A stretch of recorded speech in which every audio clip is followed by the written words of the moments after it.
Chef Brian with Monogram and the Monogram Experience Center.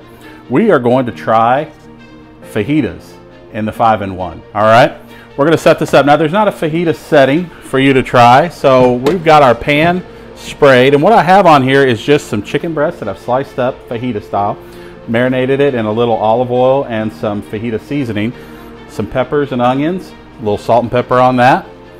And we're going to cook these like we're just cooking the chicken, because that's the main thing we want to make sure gets cooked through. So we're going to go to precision cooking. We're going to go to fresh meats,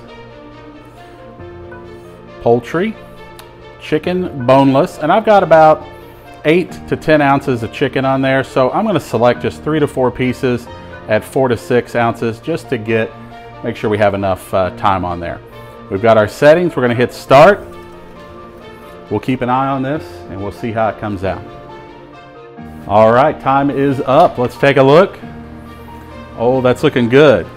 Our chicken is nicely caramelized. Our peppers and onions, nice and roasted. We're ready for a tortilla. All in one. Works great. Give this a try.